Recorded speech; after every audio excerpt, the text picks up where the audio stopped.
Welcome to the only place where real, raw, and vulnerable conversations happen with IFBB bikini pros to give you an inside look at their struggles, strategies, mindset, passions, and all of life beyond the stage. This podcast is made to inspire, motivate, and remind competitors and the average gym goer that even the most extreme lifestyles and elite athletes have their ups and downs. Thank you so much for tuning in today. I'm your host, Celeste Rains-Turk, and now it's time for the Confessions of a Bikini Pro podcast.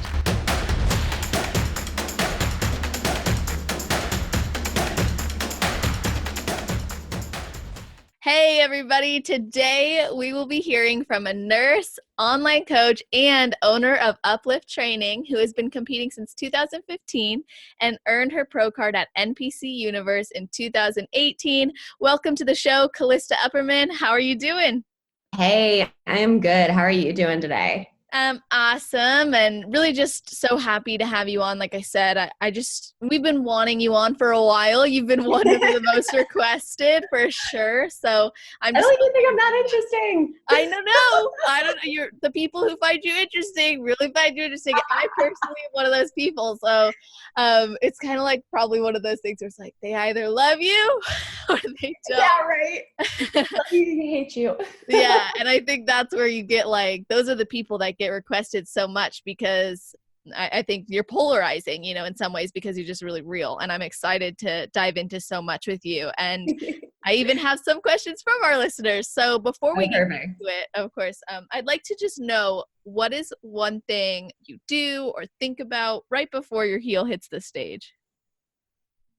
Just to have fun. I guess I just stand there and I just kind of look out at everything and it's like, wow, I'm doing this. I'm here again. I remember before I walked on stage for Universe, I think I was just having a normal conversation with the expediter. And then I was like, oh, wait, I got to walk.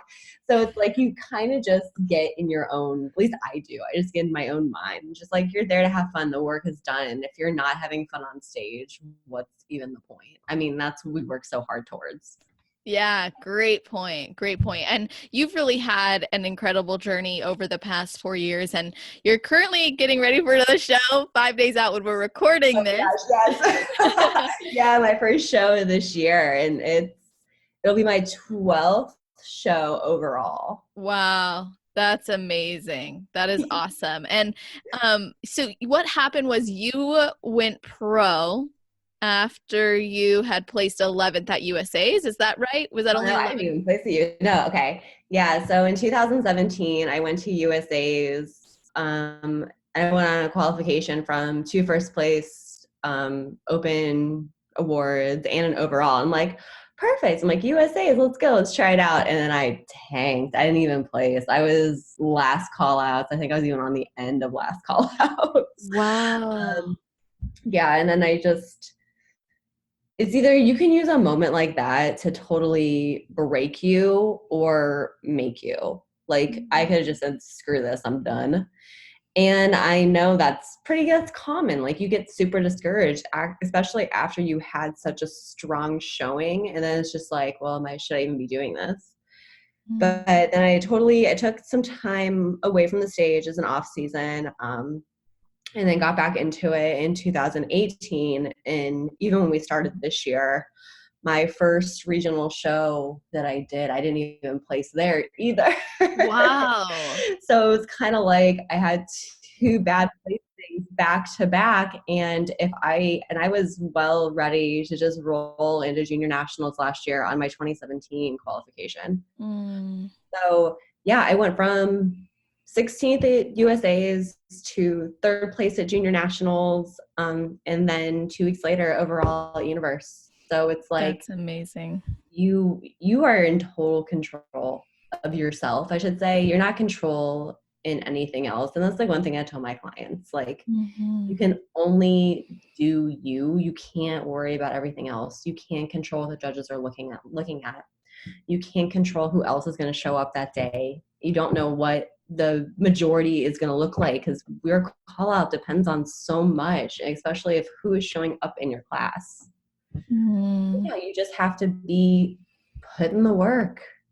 it's going to suck sometimes. Like, it's not always fun. You're going to go through some hard times and really question yourself, but it's either like you do it and you keep going and you don't give up, or you realize it's just not for you. And there's nothing wrong with that. Yeah, true. And what were some of those mental shifts that you had to make in that time that helped you to really get through that and see that, you know what, this is for me and I'm hungry for this? I'm a competitor. I've always been a competitor. I know it's probably sometimes frowned upon to say this, but I like to win. I don't like to do things and not win. Um, Mhm. before, I guess it's kind of going off topic, but before I started competing, I was a competitive cheerleader. I cheered for an all-star team throughout middle school and high school, and then I was on a D1 national team for college Wow. and even professionally. My national team, or I'm sorry, my all-star team that I cheered with, I think over the 5 years I was with them, I had like over 30 national titles. So Wow. I don't like to lose. No, you don't. You're born to win. So it's just like, it was a good transition, but it was also a different transition. Like, if you look at cheerleading and then you look at bodybuilding, like, they're totally different. Like, Mhm. if you stumble on the floor for cheerleading, you're going to lose points. But it's not necessarily the same thing with bodybuilding. Like, if you stumble on stage, that's totally not the end of the game. Like, that's one thing that I don't know if people know. Like, when I did my individual routine at Universe, I almost fell. Really? Yeah. I know, because there's like one picture I'm like totally cheesing. It's kind of like, whoopsie, I almost just fell there. And then you won the overall. Right. So it's just like very, like, almost like a very subjective and then objective sports. So they're totally different. But I mean, like, the work ethic that goes behind each of them is the same. It's like, Mhm. you want to be the best you can be on that day at that time. Like, it doesn't matter if you hit a million PRs. Like, if you're not your best on the day of the show, it's not going to matter. 100%. Like, no need to brag about certain things throughout prep, right? Mhm. Yeah, Especially, and like, that's another thing. Like, it's also not a challenge of whose prep sucked the most or whose prep was great. No one who cares. Like, ate the most macros. right, who didn't have the most macros, who did the least amount of cardio, the most Yeah. amount of cardio. Everyone's different. And that's like another thing. Like, you can't base yourself off somebody else, off this, off that, off their plan, off their life, off their metabolism. There's just so many factors in bodybuilding that you don't really understand or realize going into it. Mm, yeah, that's such a good point. And I'm going to be asking you a little bit about the misconceptions moving forward. But really quickly, I do want to know, like, you've had, and I shouldn't say really quickly because this is quite the story. So, you've had a pretty tough prep for this upcoming season. And Mhm. I know there were a lot of stressful things happening, selling your house, moving, being told you look good for your off season, even though you were weeks into prep. So that I know that feeling and it's not fun. So, what do you think aside from those things made this prep maybe more difficult? Well, I will be the first to say I reversed like a total jerk last year. Like, and that's all on me. It's not on anybody else but me. I also competed probably a lot longer than I should have. But it was just like I was running off such an adrenaline high from the universe. It was just like, oh, let's do my pro debut in my hometown. Oh, well, there's this show in California. Oh, there's this other one. They're all back to back. So it's like I probably went a lot longer than I should have, realistically, and looking back. And then 1 week after my final show, it was my 30th birthday, and we were on a plane to Greece. Mm. So I didn't really set myself up for a very strong reverse because I had no control over anything for 2 weeks, my second and third week into my reverse. And then it was kind of like, well, whatever. I'm in Greece for them probably one time only, so I'm gonna do what I want to do. Mhm. But basically, I didn't reverse great, so that did not really put me in a good starting position. And I know, like, it's like one of those things, like, where you're probably not gonna listen to somebody who's telling you to do it or who's preaching. Like, you really need to be good on your reverse for so many weeks after whatever their guidelines are, unless you've gone through it yourself. Like, I Yeah. learned my lesson big time. Mhm. So it was really hard to get to see my body, to get moving and to cooperate. And it was a lot to get it started. And then in addition, you add in all the stress that was going on. I think we found out about this offer for my husband's job maybe 3 weeks before I started prep. And I remember texting my coach. I'm like, so I might be moving to Texas. And I think he thought I was joking. um, and really, that's why we even started my prep earlier than we probably would have normally, even though I did reverse horribly. It's just because there were so many unknowns. Like, I didn't even know the date we were actually moving until about 3 weeks-ish before we actually were moving. Because there were a lot of factors. We had to list our house. We had to sell our house. We had to find a place to live. My husband had to negotiate some financial things with our relocation with his company. There was just like a lot of, it was just stressful. And then I ended up running into issues with what I thought were like my hormones, and because my cycle, I think I went for like 6 or 7 weeks spotting around a cycle. And Wow. we didn't, like, I got all my labs drawn, I got this, I got that. And like with the type of birth control I have, it had stopped it for probably like 16 months. Then now all of a sudden it was like constant. Dang. So it was like I had my hormones were all over the place, but like I went to my OB/GYN and we just pretty much chalked it all up to the stress that I was under. Mm. And really, once things started falling into place, it went back to my normal, which I know isn't everybody's normal. I went back to my normal. So it was just like you had that going on too, on top of everything else. But I will say, all my hormones and everything was perfect. So there we go, guys. That's awesome. There's so much that you brought up that I think is going to hit home with a lot of competitors. Even as I'm listening, I'm like, yep, been there. And it's it's not always fun, but it's definitely, I really believe, like you said, you're going to learn the lesson. And sometimes you have to learn it the hard way. And Yeah, and like I definitely learned it the hard way. Like it was just kind of like it's like I say that, and it was like kind of we got home. I'm like, well, I just rebounded. I mean, it's like you lose your momentum, you lose that motivation to get back on it totally perfect. So I wasn't perfect. It was basically body by cookies the entire off season, which everyone knows. But my glutes look a lot better, so maybe that's why. I know, right? That's so crazy, huh? Yeah, no. The way I handled my off season, I really wouldn't highly recommend it for everybody. Have a little bit more enjoyment and moderation, but hey, you live, you learn, and I did learn a very valuable lesson, and it's a good teaching lesson now for my clients that I can hopefully provide and get them in a better position than I was.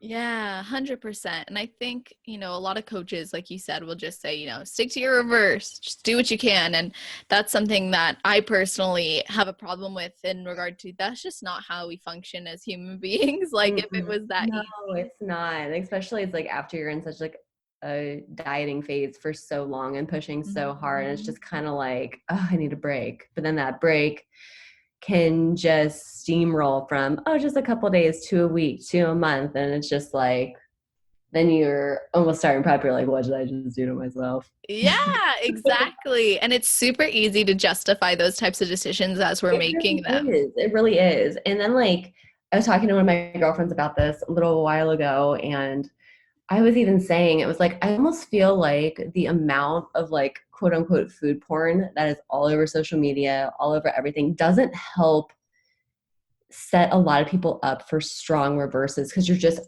flooded with like all of these cookies and donuts and pizza and burgers, and then it just intensifies the cravings. Mm-hmm.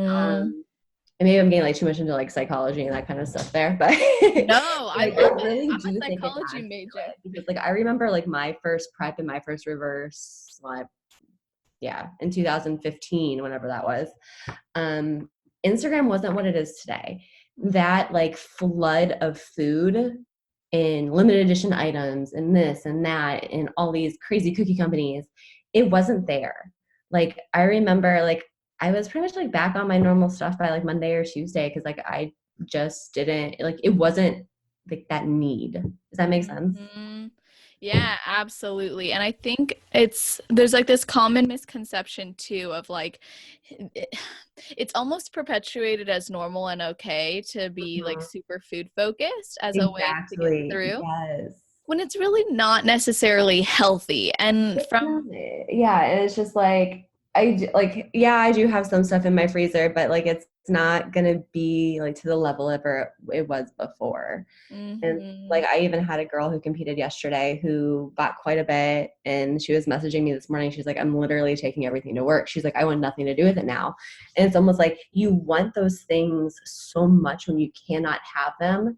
And then as soon as you have them, you like it's like a flip light switch flip, sorry. Yes.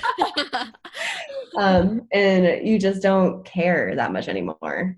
Yeah, absolutely. And it's like that whole idea of we want what we can't have, and when we can have Oh, it, we yeah, don't I want mean, it. how everything works. Yeah, absolutely. So it's crazy too because we'll create like I know for me, I would create like a shelf where I'm like, okay, everyone like people maybe bring me a treat, and I'm like, I can't have this, so I'll just put it on my post show shelf, you know? And it Yeah. was like, okay, and then post show, it's like maybe I'll just have like one every couple days, and then sometimes that would turn into like actual binges, which just isn't healthy. And I think, there's a lot of physical ways we could address this, but I think at the end of the day, all that really matters is the mental side of things and how you Exactly. And like think that you about mentioned binges, like that can just spiral down a path that a certain person never would have ever been on it. with their mental health when it comes to food and how they view it and things like that. Like if you're totally just a normal day-to-day person and you compete, you have this flood of how you feel you should act, feel you should do this after, you should eat this.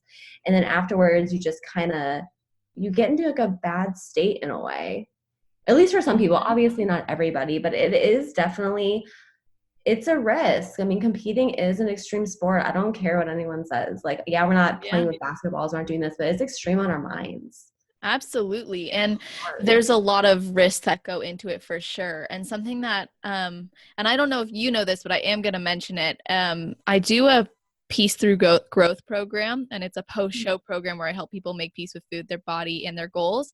And something that is massive is exactly what you said, which is people hold themselves to a standard that doesn't fit their needs anymore. So it's like they create this definition of, as a bikini competitor, this is what I'm going to do, this is how I'm going to be. And as soon as they go off that, obviously that triggers a guilt response because we're acting out of alignment with our identity. And so to get through this, it's all about creating that, okay, what's the new standard? What's the new expectation I need to have of myself that I can actually commit to and feel good about? Oh, absolutely. And I like what you just mentioned there about being like a quote unquote bikini competitor. We are all so much more than that. Like, if Mm-hmm. anyone is just, if that is your be all, end all, this is all I'm going to do with my life, that is not just who you are. You are so much more than that. So much more. Absolutely. I love that you said that. It's so true. And, when you look back on your off season before this prep, I think I remember in a few posts and stories you had mentioned that, going with that YOLO mentality of eating ultimately led you to feel uncomfortable in your own I skin. was so uncomfortable. When I started prep, I was probably the heaviest I've ever been. I Mm-hmm. think I was like 129-ish. Mm-hmm. And like I think my off-season weight last year was like 124, 125. So I mean, it wasn't a huge difference, but I mean, it was enough. It was enough just to make me feel uncomfortable.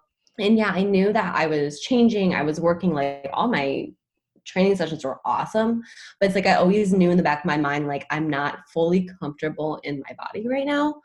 Um, but then again, I was like, I didn't want to be one of those to be like complaining about it because it was all on me. Mm-hmm. Like it wasn't Responsibility. that I or anyone else put me in that position. It was all of my choices. But it was just kind of like, okay, I can't do this again. It's like I am very light and I make things like of a joke about it or I laugh about it because I use humor a lot. Mm-hmm.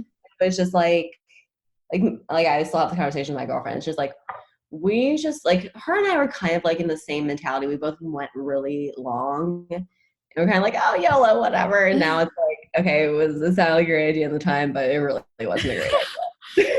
Whether Yeah. you're a competitor or not, it was just not a good idea. Yeah, so true. No matter what your extreme is, going to the opposite end is Yeah, it was weird. It was just like, even when like I had those trees, as much as I love them, you never feel as great with yourself afterwards. Like, yeah, they taste good, they're great, but guess what? They're always going to be there. Cookies aren't going anywhere. You don't have to eat 20 of them in your off season to be satisfied. Exactly. And that's something that is a really big deal. And I think, to give people some background on how this works is it's like literally we have like two, and this, obviously, this is also within your background and your expertise. Like you're just a nurse is someone I feel like knows so much, like so much power. So basically, like we have those two different parts of our brain, and it's like the hypothalamus is like basically communicating to the rest of your body that whatever the thoughts you're having are going to influence the way your body responds. So as soon as you have the thoughts of, oh, I shouldn't be doing this, or oh, this isn't good, then your body decides, oh my gosh, hold off. Let's Well, you're not getting into get that like ready. super negative self-talk too. You don't want Exactly. to get into that mindset because the more negative you are to yourself, it's just going to keep carrying over. Everything starts in the mind. It really does. 100%. And then whatever you say in the mind, the body's gonna listen and respond. And like you said earlier, Totally. stress is a Totally. huge part of Like that. for months, I knew as soon as we got to Texas, I would instantly start feeling better because Mm. it was pretty much, my stress was gone. My stress was like lower. And it was like when the whole move thing first started, we were honestly trying to get me here in January. Wow. January came and went. And then we're like, okay, last weekend of February, I am moving the last weekend of February. Last weekend of February came and went. Mm. And then we're like, hey, I'm moving mid-March. End of March is here and we're moving finally the weekend after. So it was just like, there was just so much anticipation, so much out of our control. And like, I am a control freak. Like, I have all of my protein for my entire peak week in my carb up and all of that. Everything is labeled with ounces and days. And I'm just like, so to not have any control over the beginning part of my prep and just having all the other issues going on, it was just like, oh my God. Mhm. And because of that, did you feel like your body might not respond or get where you That's needed? another reason. That's why I was also so quiet about when I Mhm. was doing anything because up until probably like a month or so ago, I didn't know if I was even going to be able to make it Wow. to the stage this spring. Like I was just like, I remember even talking to my coach and I'm just like, I told him at one point, I was like, I really feel like this was a mistake this spring. Wow. And like I told him, like I've wanted to quit so many times, and he's like, I believe in you. He's like, I wouldn't let you do that. He's like, but if you truly felt super against it, then I would be behind you and I support you. And that's how like he was too. And I was just like, I think I was a week out from flying to St. Louis for that show for the St. Louis Pro. And I sent him the pictures. I'm like, I am not 100%. I'm like, I cannot go. I'm like, Mm. I'm not settled. We just got here a day ago. And it Wow. was just like, part of me was like, oh, that would have been a really cool story. Hey, I moved across the country and then I competed 10 days later and look at me. Well, no, yeah, Mhm. it sounds cool, but if you're not ready, then what's the point? Why Yeah. just make a good story about all of it? Like, you know what I mean? Mm. Um, but yeah, it was just so, yeah, I ended up canceling everything for St. Louis a week out. Like I had my tan booked, my Wow. makeup, my hotel, my flight, everything, and I just canceled it all. So Like, some people listening probably go, that's pretty costly. book through Southwest. You can get credit. And don't That's pay for your good. hotel room ahead of time. That's the scary part. Yeah, that's like one thing. Like, unless I am like 100% sure I'm doing something, I book all my flights through Southwest because you can That's a cancel great for tip. credit. So that's what I do. And I'm like, I've never paid for a hotel before. I've actually physically been there. And Wow. the tanning company that I booked through and the makeup I booked through, they're both kind enough to give me credit or let me use what I paid for another show. So really, like in the grand scheme of things, I think I lost like $50. Yeah, is that like the show fee for Oh, um pros don't have show fees. I meant I thought there was like a penalty fee if you pulled out of a show. If you turn in your contract. I never turned in my contract. Oh, So so yeah, I literally walked around with all my contracts for this year, like hoarded away. But yeah, no, I purposely didn't turn in my contract for a reason. I'm like, I just turned in my one for Pitt. yeah. Because that's like one thing like last year when I did my 3 pro shows back to back, I turned everything in like super early And it was like after my first pro show, my pro debut, I was like, I'm exhausted. I am tired. I should have just relaxed, but I was committed already to the other two, so I had to go. But yeah, there is a fee. Wow. Okay, got it. And what did you do to deal with the feelings of being in prep for so long? I mean, for me, like realistically, like even though I had my fair share of sweets in the off season, nothing really changes really for me. Like generally my food is whole foods. It's relatively clean in off season as well. My training doesn't change. So for me, not like that prep is my life, but it's a very similar lifestyle for me in off season. Like to compete at a high level, you're gonna need to have some consistency in your in seasons, in your off seasons, which I'm really going to practice my off season consistency much more this coming time because of that, because I want to make it to the Olympia stage, because I want to do well. I want to place in the top 5 when I do compete. I mean, is that a big goal? Absolutely. Am I going to succeed in that all the time? No. But if I set myself up for success and keep more consistent in my off season, I will be in a better place. Yeah, absolutely. That's going to compound, and over time, it's just going to lead you exactly where you're going. And I think that's a huge deal.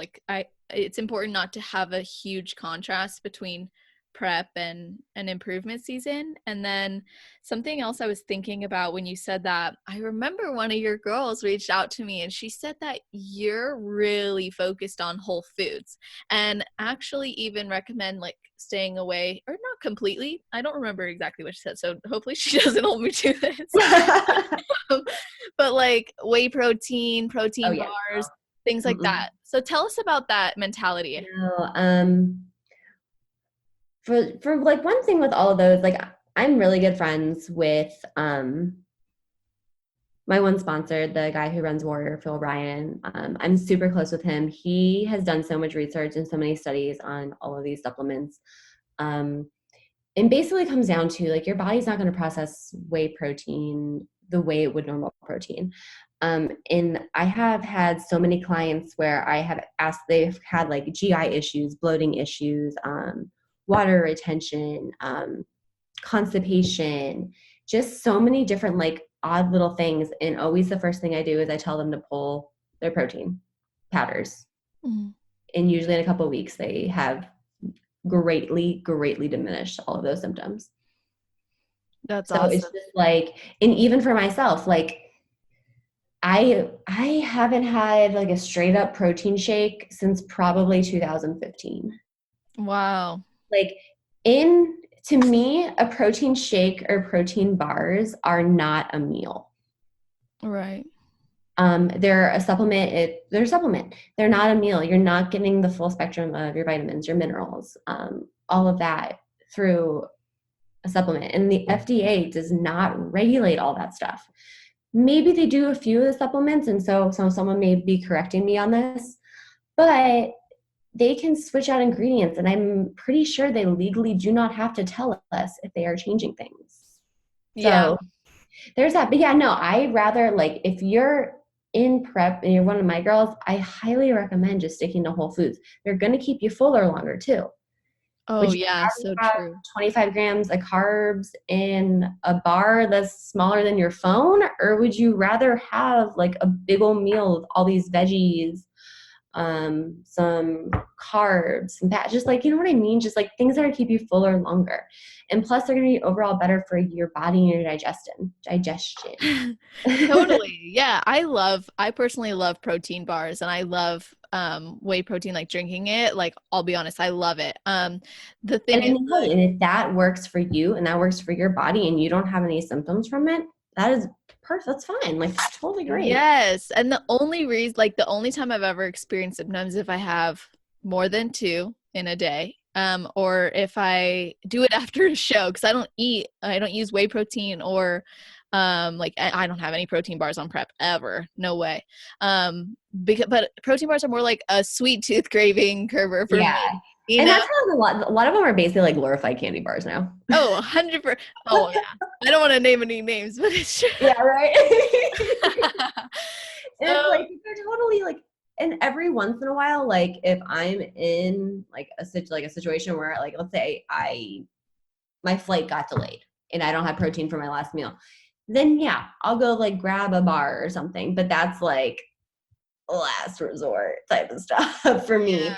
In off season, like I will have some if I just need something quick, but like just in prep, like I am someone who is like a creature of habit. Like I have had these same 6 meals that I am eating right now that I had in December. Like I don't change anything.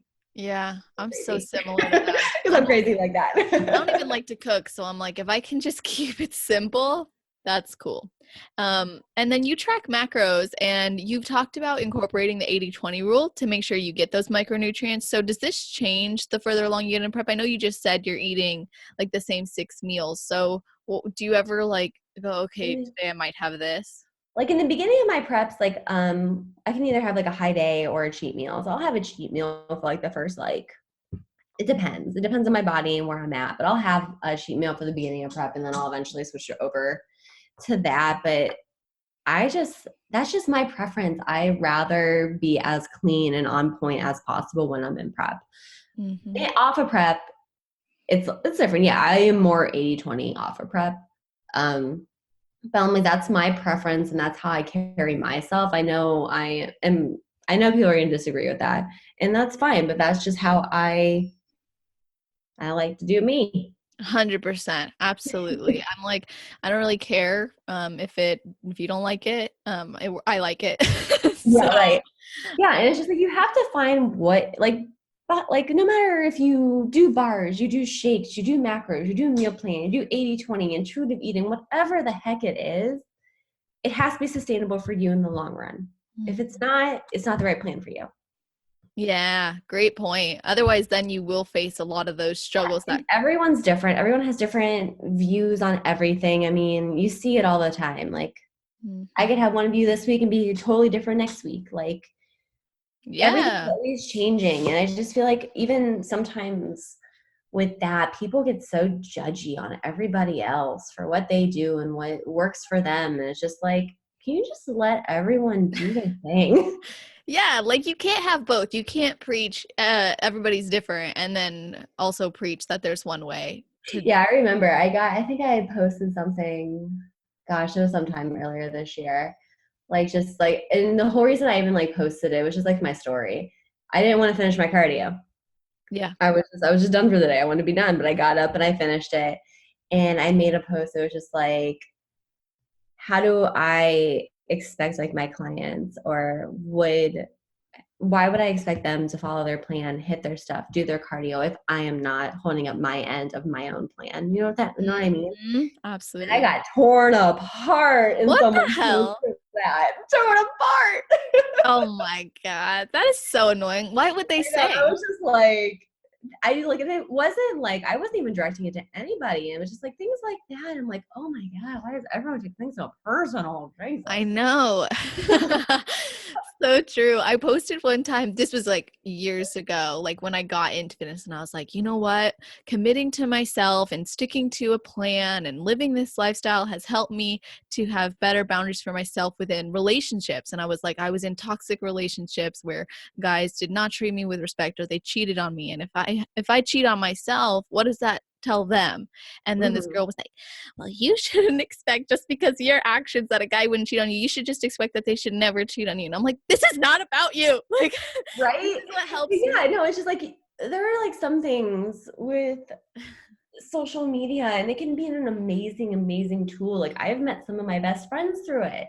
Mhm. But it's just like I feel like sometimes people just like want to take every little thing you say, dissect it, flip things around, and then make it their point is accurate or something. You know what I mean? It's just like, good lord, guys. Yeah, for And I real. guess that's like another reason, like I don't do as much like educational posts or things anymore because I just don't want to deal with the backlash. I was You know? totally going to ask you about that. Yeah, I mean, honestly, that's why I don't because I even posted something a couple months ago about how muscle weighs more than fat, and then some dude was like, "Oh, you're so stupid." I'm like, Oh my God. You're like, But it's dude. just like, I'm not here. I don't get on social media to try to like gain followers, gain likes, do this, do that. If I think of something and I think it's helpful, I'm going to share it. But if I'm going to constantly getting bashed for it, that's not what I'm using my social media platform for. I'm not looking for that type of negativity. I rather save that information for myself and for my clients and those people who I talk to on a personal basis. Like, I'm not going to put myself out there to just get trashed. Yeah, absolutely. Doesn't help anybody. And I know like a lot of people would argue that it's important for business to like share a lot of the expertise and knowledge and things like that. Oh, So, I don't disagree with that at all. mhm. But my yeah, a lot of my business does come through social media, but social media is not how I run my business. I Mhm. have hard like before like if I don't have people competing, like I rarely promote. I don't use my social media to blast my clients. I only like usually reshare them, or if they have posted themselves, I'll share them. Like my social media isn't all before and afters of them. Like it's just that it's just not how I do it. Yeah, and you're really a, like I said before, a keep it real type of person. And I think that, it's awesome to hear from people like this. And I've really enjoyed so far. And we're not done. I'm just saying so far. I just like that there's a lot of opinion in this episode. It's awesome. But backed up, like I love it. You would ask my one of my friends, Chris.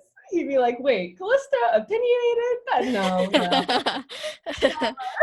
That is so funny. I love it though because you're well spoken, and I'm curious, like, what's helped you to really just not give a fuck about what other people think? Okay, I was actually really wondering if I could swear because that was actually my I could biggest tell you were worry. wondering. I was like, I why know. didn't I was you? just like, can I say shit? When you said I ate like a jerk, I was like, I think she wanted to say asshole. I know. I texted my girlfriend before I got on here. I'm like, okay, I can't swear like a sailor. You can go for it. Let loose. Well, I don't. I also with my whole not giving a fuck. I think it also has to come with I'm gonna be 31 this year. I don't fucking care what a 20-year-old thinks of me. Mm. Sorry, I don't. I have a career. I have 2 college degrees.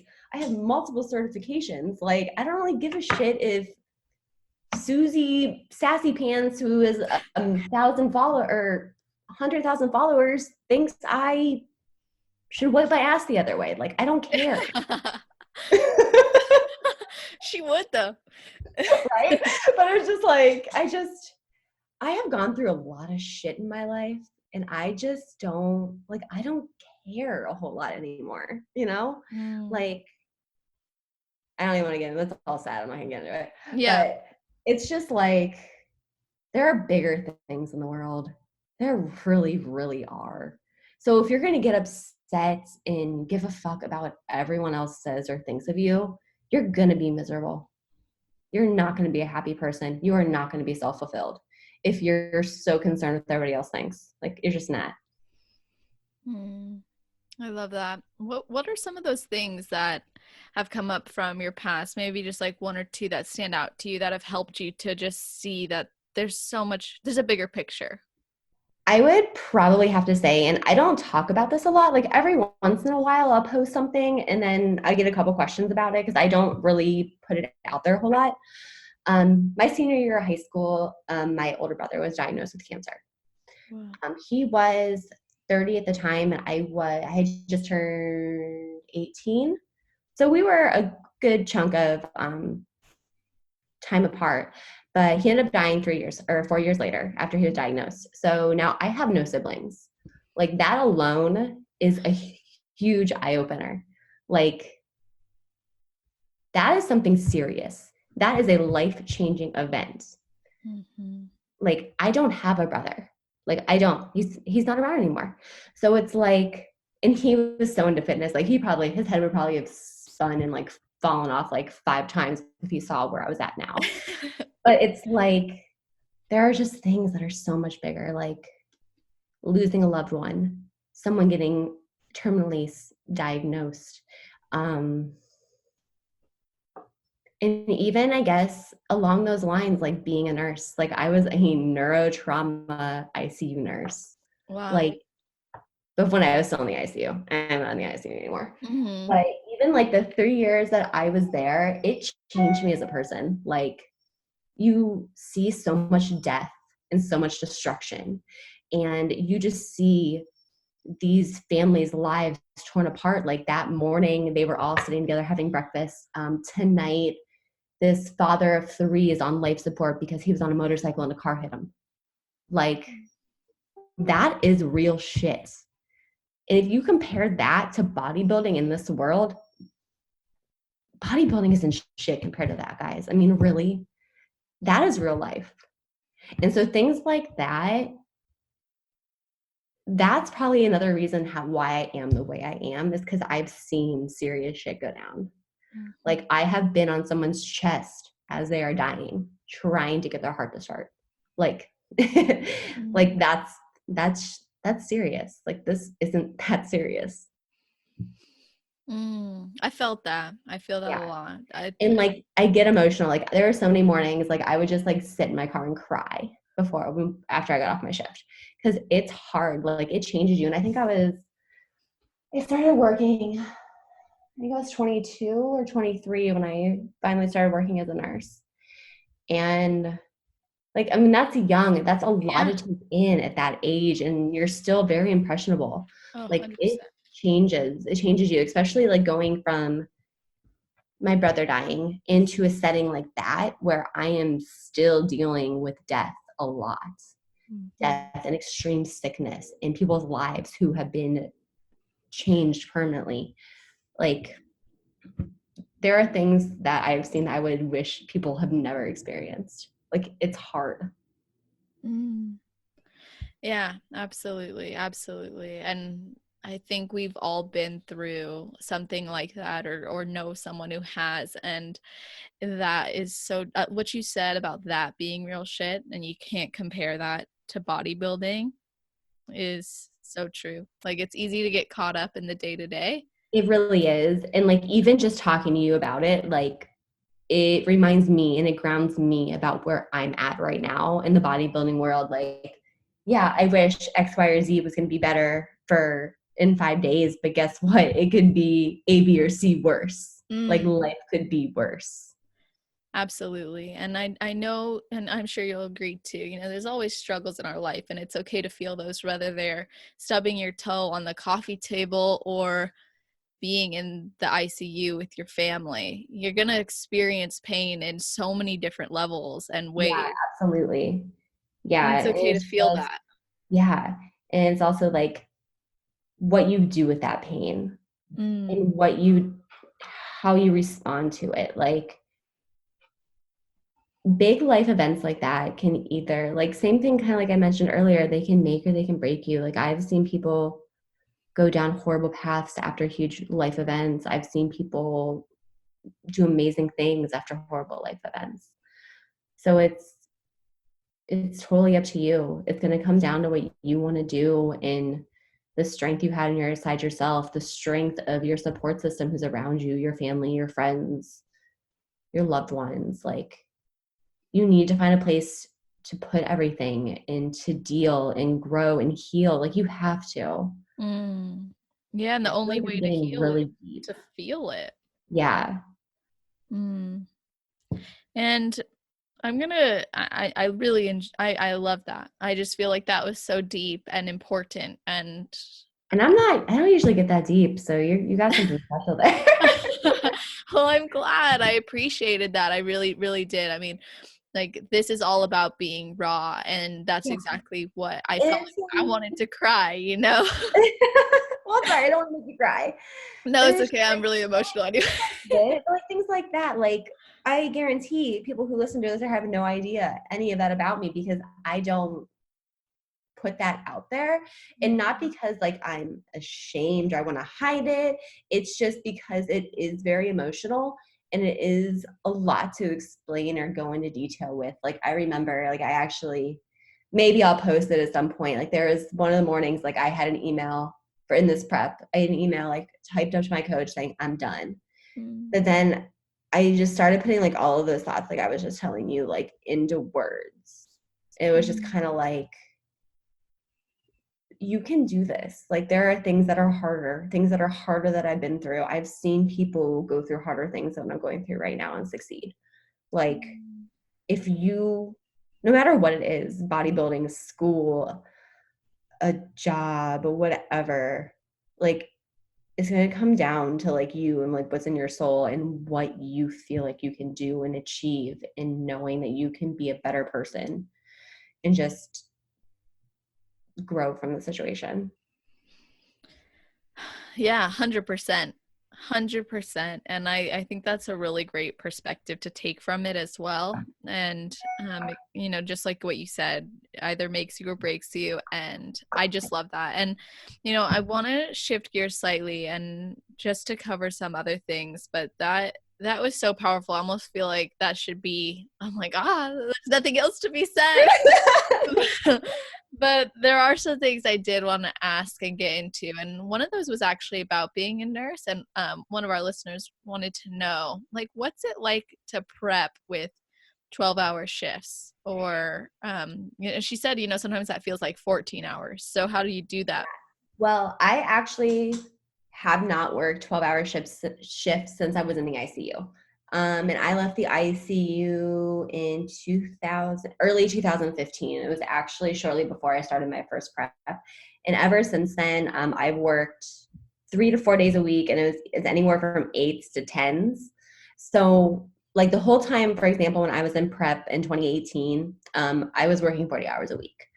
Wow. I was working 4 10s, and that was with call. So there are some days that I could be there for a 12-hour shift, and then I had an hour commute each way from work in Portland. Is like cliche or as boring as this is going to sound, you just do it. If you want something that bad, you're going to find a way. Like I got a treadmill for home, so I would get up earlier in the morning. I would get before a.m. I would knock out some cardio in the morning. I would commute my hour to work my shifts, take a walk in at lunch, commute my hour home, then drive to the gym, which is usually another 20 minutes, train, and finish up my cardio for the day. And it was usually about 7:30, 8 o'clock, I went home at night. And that was what I did for months to get my pro card. Wow. If you want something, you will stop making excuses.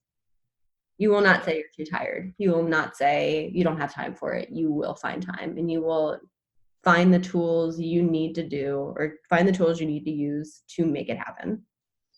Absolutely. I could not agree more. And as a prep coach, do you feel like the way you communicate with your own coach has changed? Probably, because I understand things like on a deeper level probably than I used to.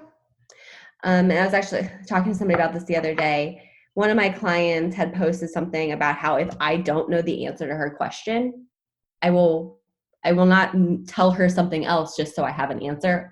I will be like, I don't know, and I will find out. And then I have a few other coaches who I respect deeply, and I will go to be like, hey, this is what's going on. This is what I think. What do you think? Am I missing something? Nice. And I will go back to my client and I will give them the answer that I have found for them. And I think I also have pulled that from the nursing world, because as a nurse, you can't make shit up. You can't say, oh, yeah, you can take that medication 5 times a day. No. You better be damn sure if you're giving someone instructions that you can stand behind those instructions. And so that's just like one thing, like if you don't know, ask. And so that's why like I tell all my girls, I'm like, ask me questions, ask me anything. If I can't answer it, I will damn sure find you the answer. And so like that's like one thing, like, yes, coaching prep clients and even lifestyle clients and being a nurse are totally separate things, but you can still use the same values. You and like that's one thing from nursing like that I have implemented pretty much across the board for a lot of the things I do. If you do not know, ask. Do not just make something up to make it sound like you know. And lose your pride for a second and tell them you don't know and be honest with them. If you're honest with them, they will be honest with you, usually. Yeah. Yes, Usually. absolutely. Yeah. But yeah, Keyword. and it's just like, don't just make shit up just to have an answer. Find the right answer. Have an educated answer. Mm. Yeah, absolutely. And you're worth that as a coach and they're worth that as a client. And I have a lot of respect for coaches that do that.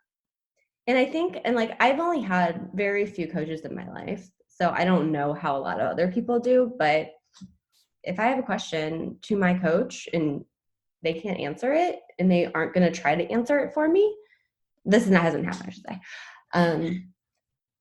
But that's going to be a red flag to me. If you don't care enough to find the answer to a question that your client who is paying you and who is trusting you with a kind of their health, Yeah. if you can't answer that, then Yeah. And then they'll come to you on Instagram and be like, hey, my coach didn't answer this. Oh my God, I can't tell you how much that happens. Yeah. And like when that happens, like that's another thing. Like I don't cross lines with other people's clients. Like I won't, like if we get something that is like seriously like crazy, I'd be like, you need to have a conversation with this other person. I'm like, I don't like to set boundaries. Like even people who have like the same coach as me, and I'm just like, you need to talk to him. Yeah, Like absolutely.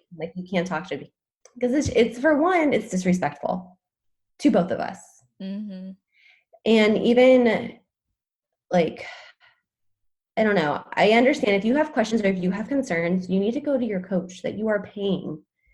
If they are not working with you or being transparent or answering your concerns, then that's a red flag to me. I mean, maybe if y'all have different opinions, that's fine. But if you aren't feeling completely supported, then that's something you should think about. Yeah, I agree. And I think there's like a level of comfort that some people haven't achieved with their coach yet. And I think one of the best ways to gain more comfort with them is by asking questions. Oh, 100%. I totally agree. You have to ask questions. You Mm-hmm. want to know what's going on. You can't just say, okay. And like, that's like one thing whenever I get like people who inquire, they're like, well, how do you do your preps? I'm like, we talk. We make the game plan together. I'm like, I will never tell you just to do something. And it's like, even my girls who all competed this weekend, they all have competed before. It was like, I went through, I talked to each of them. I'm like, do you want to do anything different? I'm like, what did you enjoy last time? What didn't you enjoy? What did you feel worked? What didn't work? It's a team effort. And if there's not that teamwork or the communication, it's just like, it's not gonna work. Yeah. What led you to develop that philosophy with coaching?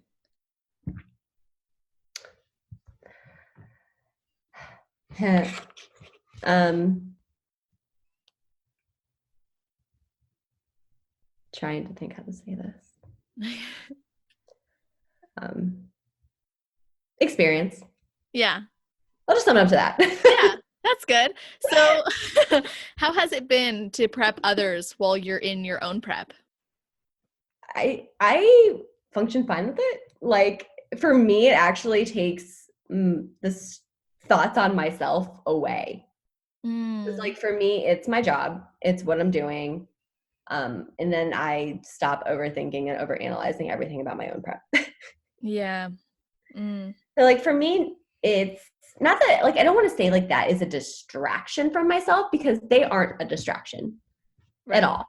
But it's just like it's a nice thing for me to refocus my energy on because like I'm following my plan. Like there's nothing else I can do Yes. to do anything over like worrying it and focusing on it isn't going to do anything. So it's just like, well, you know what I mean? Like Yes, that it's makes like if sense. you were solving a Rubik's Cube, you probably wouldn't be thinking about like the 10 other things in your life that are stressing you out Oh, because you just absolutely. It's like I think honestly having my clients who are in prep this spring kept me sane that's because awesome. I was able to put so much more energy into them versus thinking about what the hell is going on in my own life. Yeah, absolutely. And you had so much going on, so. And that's what my husband kept telling me. He was like, just focus on your girls, just focus on your prep. That's all you need to worry about. He's like, I'll take care of everything else. Oh, that's awesome. Yeah. That is so cool. And what are some of those common misconceptions that girls might come to you with when they're wanting to start? That they can still do a prep in like 8 weeks. Yeah. It's just like people are way too lean now. And if you want to go to somebody who's going to put you on like 800 calories and hours of cardio a day, you might be able to pull it off in 8 weeks. But I guess I am somebody who is going to think about your long-term health beyond this as well, because you got to take it slow. I mean, for most people, I mean, some people respond really quickly, others don't. So it's like you rather have, in my opinion, more time than less time. Mm-hmm. Yeah, I And would. also that people think they're going to look like an Olympian in their first show. Oh yeah, Like, I that's definitely. like I showed a few of my girls. I'm like, look at my pictures from 2015. It's taken me years to get here. Like, it's not overnight. Like, it's not going to happen fast. Like, you have to go through multiple cutting and reversing cycles to really start getting like all that body fat off. And as long as you reverse properly, like I need to learn how to, clearly, you're going to just continue to be in a better place. Yeah, and you know what? To that point too, there have been people who are pros who reverse like an asshole over and over and over and over again and still stepped on the Olympia stage, Right. still And I stepped on mean, the like, Olympic you stage. have found something that your body will work with. Like, if that works for you and you can handle it, go for it.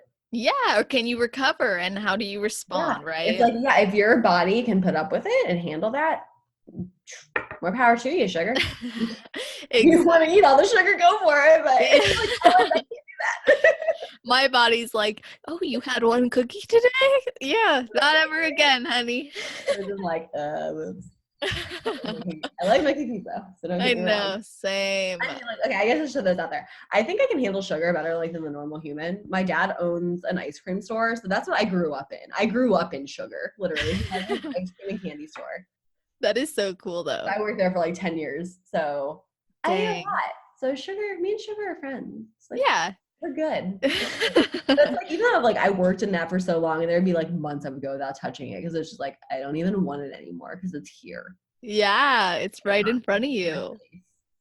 It's just available, so you have a choice. When it's not available, you don't. It's almost like a forced choice. I can't have this versus Yeah. I'm not having Like this. I just don't want it. Yes, exactly. And I think some girls look at you and think, I know when I first started following, I'm gonna be completely transparent. I was like, oh my gosh, she is so lean and conditioned. Like, how does she do this? Like, that is awesome. And then I know other people, just from what you've expressed in some of your stories as well, they might say it's like it seems easy for you, Mhm. it or it comes naturally to you, or it's something that, just all of a sudden you're like lean, but there's a lot that goes into it. So what are the things that those people don't get to see you do or go through that help you to get to that point? Gosh, I mean, there's a lot that you don't see. Like for me and for like my body, I do need a little bit more cardio just because I hold everything in my legs. But like, so I walk a lot. I walk a lot. um, there's always gonna be, I mean, no one shows everything. No one shows every struggle. No one shows every boring chicken and asparagus meal you eat. Like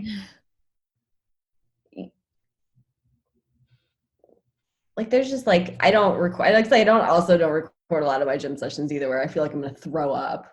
Like yesterday we did legs. I looked at my husband, I'm like, oh. I mean, like there's just I mean, I guess like when I think about what I do to get ready for a show when it comes to eating, training, cardio, like I don't think it's anything mind blowing. To me, I guess it's just like routine. Mm-hmm. So it's like I train hard in and out of prep. I do cardio in and out of prep. I eat decent out of prep and I'm on point in prep. Like it's a lot of preparing. It's a lot of planning. I mean, like the same things every day. So I mean, I know it. That's Yeah. but like I only like to cook my chicken a certain way. I only like to cook my beef a certain way. I only like to cook this. Like I'm very particular with how I like things done. So maybe that is like one of those things like you just Totally. see it, but I'm just like I'm very like one of my clients made fun of me last weekend because I had like these white containers that she called my oh my god, like my Chinese takeout containers, and they're all labeled. And Uh-huh. she's like, what does SACHA stand for? I'm like, oh, Saturday chicken and asparagus. Oh my gosh. And she just like looked at me. She's like, oh my. This is my Sacha. Right? But it's just like there's like that OCD part of me of like everything's labeled, everything has to be set up a certain way in the fridge. Like I can be really weird about something. Oh yeah. I think I Little things definitely like had that. some. You're probably just like, oh, you don't see like all the preparation that goes into like getting your food ready, getting it laid out the way that works for you. And like I know some people can make their menus like the day of. I don't have time for that. Yeah. You're like mine was done in Especially when I was working like 40 hours a week in the hospital. I'm like, I don't have time to do that.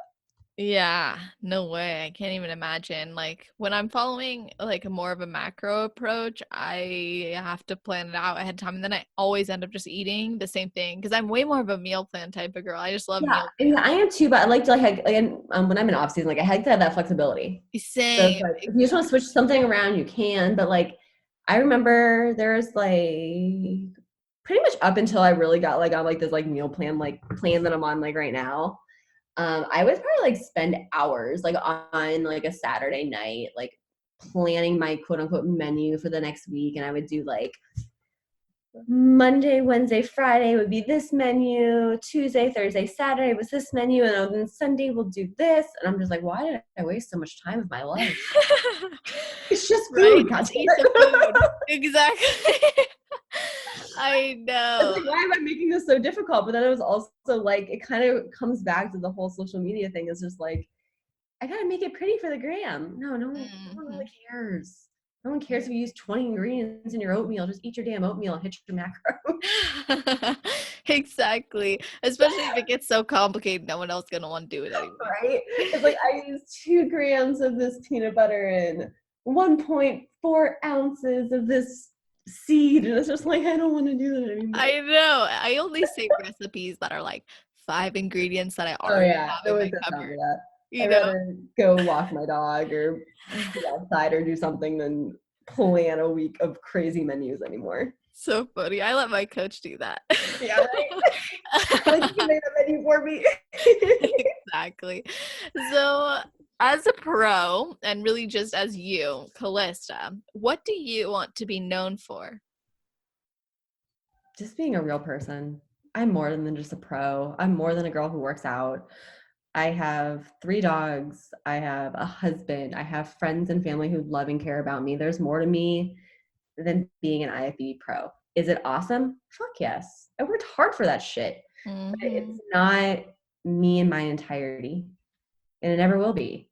It's an awesome part of my life at this time in this stage. Is it always going to be there? No. Do I have other things I want to accomplish later on in life? Yeah. And being on stage isn't a permanent thing. It's not going to define me. When I'm dead in my grave, no one's going to give a shit that I was an IFBB pro. Hmm.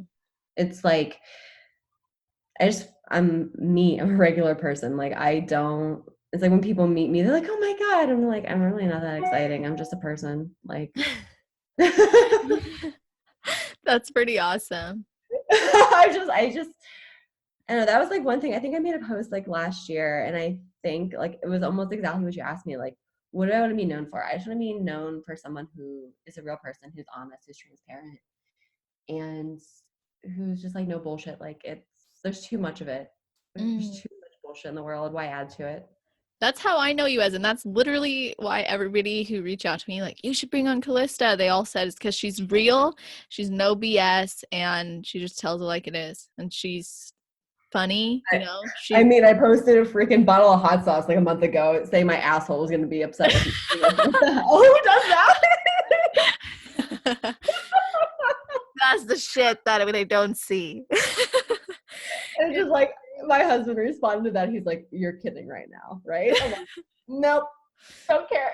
Not kidding. This girl I know, she posted like right before your check-in photos when you try to get like a poop out. And I was like, oh my God. Oh my God. And then you have the toilet marks lines on your butt.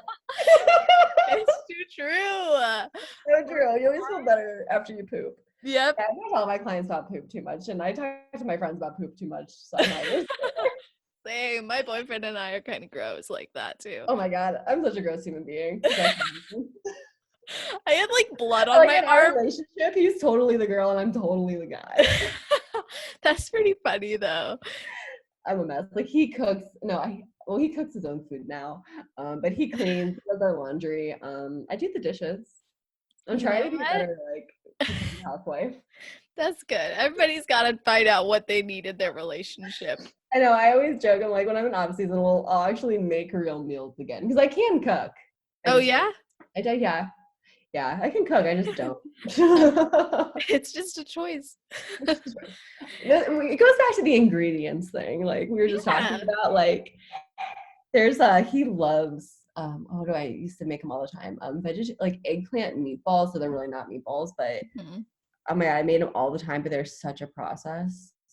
Oh yeah. And I hate making them now because it's all these ingredients. Like you have to cook it, then cook it again, and then blend it. I'm like, yeah. I find like I'm not gonna get creative unless I have the time and like I'm really like wanting to switch things up. You know?